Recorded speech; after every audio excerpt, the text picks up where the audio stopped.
Hello friends, स्वागत है आप सबका जारविस कैंपस में।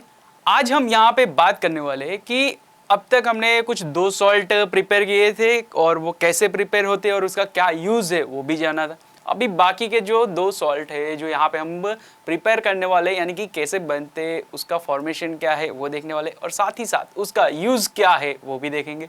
सबसे पहले हम यहाँ पे बात करने वाले बेकिंग सोडा का, या बेकिंग सोडा, जिसको आप अगर साइंटिफिक नाम देना चाहे तो उसको बोलते हैं सोडियम हाइड्रोकार्बोनेट या sodium hydrocarbonate. It is denoted by NaHCO3।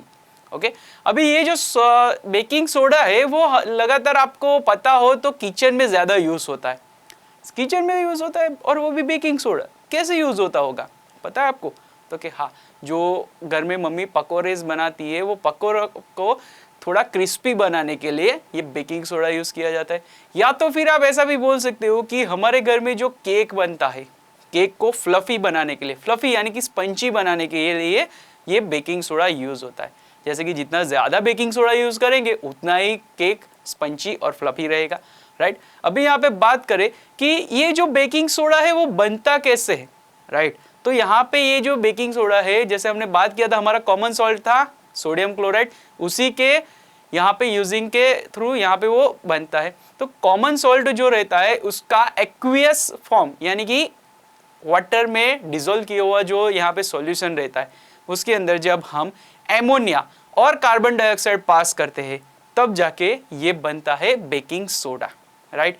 वहाँ पे हमें क्या मिलता है उसके बारे में बात करें तो यहाँ पे हमें sodium hydrocarbonate and sodium chloride and ammonium chloride यहाँ पे हमें प्रिपेयर करके मिलता है। जैसे कि यहाँ पे NaHCO3 और NH4Cl यहाँ पे हमें मिलता है, राइट। अभी यहाँ पे ये NH4Cl जो है उसको तो हम यहाँ पे ध्यान में नहीं लेने वाले, पर यहाँ पे हमारा मेन चीज़ क्या है, NaHCO3, राइट, यानी कि सोडियम हाइड्रोकार्बोनेट। अभी ये जो सोडियम हाइड्रोकार्बोनेट है उसका यहाँ पे जो सॉल्यूशन मिलता है हमें, ये सॉल्यूशन को आप चेक करो कि यहाँ पे उसका टेस्ट चेक करते यानी कि पीएच उसका चेक करते तो ये जो पीएच रहता है वो हमें बेसिक मिलता है। ये जो सोडियम हाइड्रोकार्बोनेट है इसको हम as mild non corrosive base बोल सकते हैं, यानी कि एकदम ही माइल्ड बेस है, राइट।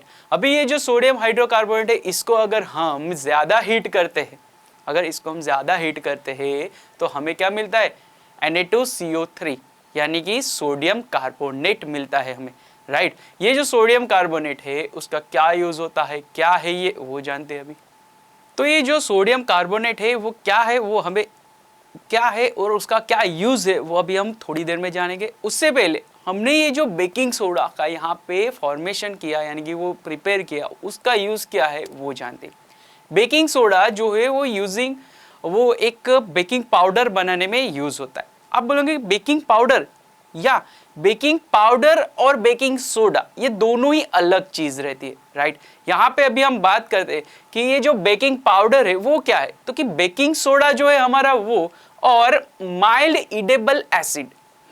इडेबल एसिड दोनों का मिक्सचर जब हम करते हैं तब हमें मिलता है बेकिंग पाउडर, राइट। यानी कि अभी आप बात करें कि एक सिंपल सा यहाँ पे अगर एग्जांपल लेना चाहिए तो NaHCO3 प्लस इडेबल एसिड है, इडेबल एसिड यानी कि जैसे कि टैट्रिक एसिड हो गया, राइट। यहाँ पे अभी हम सिंपल से एक H+ ले लेते हैं, उसके लिए H+ आयन ले लेते, यहाँ पे हाइड्रोजन आयन लेते। क्यों? क्योंकि हमें पता है कि हर एसिड में हाइड्रोजन आयन तो है ही, यानी कि यहाँ पे हम क्या करने वाले तो कि NaHCO3 plus hydrogen ion, it gives Na2CO3, it gives CO2 plus H2O plus sodium acidic salt. यानी कि यहाँ पे अभी जो है हमें क्या किया तो कि सोडियम एसिडिक सॉल्ट यानी कि जो भी यहाँ पे एसिड होगा उसके अकॉर्डिंग जो भी सॉल्ट बनेगा वो हमें मिलेगा। साथ ही साथ यहाँ पे कार्बन डाइऑक्साइड यहाँ पे जो गैस है वो रिलीव हो रहा है, जो रिलीव होगा गैस यहाँ पे उसके अकॉर्डिंग ही हमारा यहाँ पे जो भी केक या फिर ब्रेड होगा वो ज़्यादा स्पंची या फिर फ्लफी होगा, राइट। तो अभी कभी कभार आपको क्वेश्चन ऐसा आता है कि केक और या फिर ब्रेड जो है उसका स्पंची होने का कारण क्या है। आपको वहां पे एमसीक्यू में अगर ऐसा पूछा जाता है और आपके पास यहाँ पे बेकिंग सोडा भी है और बेकिंग पाउडर भी है ऑप्शन में, तो आप क्या करोगे, आप बोलोगे कि सर बेकिंग सोडा की यूजिंग में था तो शायद बेकिंग सोडा ही आएगा, नहीं। यहाँ पे ये जो स्पंची होने का, यहाँ पे जो उसका स्पंची होने वाला है उसका कारण यहाँ पे जो अगर जाने तो अकॉर्डिंग टू वो किसके लिए होता है, बेकिंग पाउडर के होता है। यानी कि बेकिंग पाउडर की वजह से जो ब्रेड या फिर केक है वो स्पंची और फ्लफी रहता है, राइट। अभी ये जो बेकिंग पाउडर है, अभी ये जो बेकिंग सोडा है उसका एक और यहाँ पे यूज देखे तो जब भी कभी आप लोगों ने देखा होगा कि आप कभी कभार तीखा खाते हो या फिर आपको कभी कभार ऐसा होता है कि एसिडिटी होता है, गैस हो जाता है आपके पेट में, राइट। तो जब एसिडिटी होता है तब आप इस तरह का कोई माइल्ड बेस अगर आप ईट करते हैं तो आपको ये जो एसिडिटी है वो तुरंत आराम मिल जाता है। जैसे कि आप लोगों ने कभी कभार एसिडिटी होती होगी तो आपकी मम्मी बोलेंगी लाओ तुरंत ये बेकिंग सोडा का सॉल्यूशन बना के आपको पिला देगी, या फिर आपको ये बेकिंग सोडा का थोड़ा घना टेस्ट करवाएगी, तो आपका जो भी पेट में एसिड की वजह से जो गैस उत्पन्न होता है या फिर जो भी तकलीफ रहती है वो तुरंत शांत हो जाती है। क्यों ऐसा होता है? तो कि ये जो हमारा बेकिंग सोडा है वो एज ए एंटा एसिड यानी कि एसिड जब हमारे शरीर में ज्यादा प्रोड्यूस होता है तो उसको न्यूट्रलाइज करने के लिए ये बेकिंग सोडा यूज करते हैं।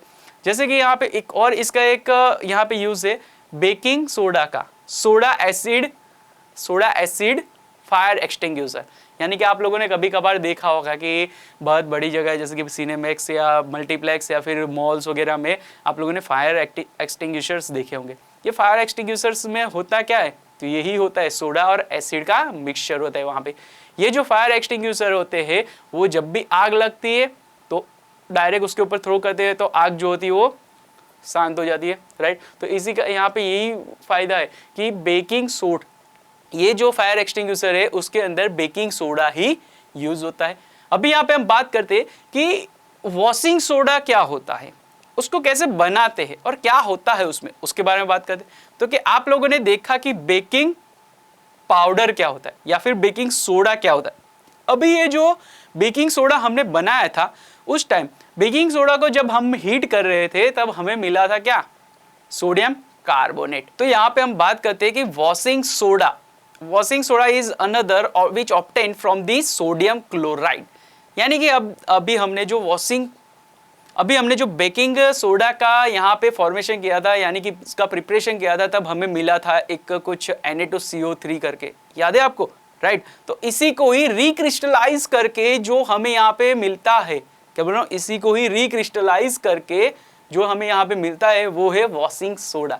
यानी कि Na2CO3 को हम यहाँ पे 10H2O से जब ऐड करते हैं उसके अंदर तो हमें मिलता है Na2CO3 × 10H2O। तो ये जो हमें फॉर्मेट यहाँ पे मिल रहा है इसी को हम बोलते हैं वॉशिंग सोडा। ये जो वॉशिंग सोडा और ये बेकिंग सोडा हमने अब तक पढ़े वो जो है वो हमें ज़्यादातर हाउस होल्ड में नहीं पर ज़्यादातर इंडस्ट्रियल यूज़ उसका ज़्यादा रहता है। तो ये जो वॉशिंग सोडा है उसका इंडस्ट्रियल यूज़ क्या है वो जानते हैं। तो ये जो वॉशिंग सोडा है वो सोप या फिर पेपर या फिर ग्लास इंडस्ट्रीज में ज़्यादातर यूज़ होता है। ये जो वॉशिंग सोडा है वो ज़्यादातर सोडियम प्रोडक्ट्स बनाने में ज़्यादा यूज़ होता है, जैसे कि बोरेक्स हो गया, राइट। फिर ये जो वॉशिंग सोडा है वो ज़्यादातर परमानेंट हार्डनेस ऑफ वाटर को रिमूव करने के लिए यूज़ होता है, राइट। तो ये था हमारा washing soda and baking soda which is obtained by sodium chloride. Thank you.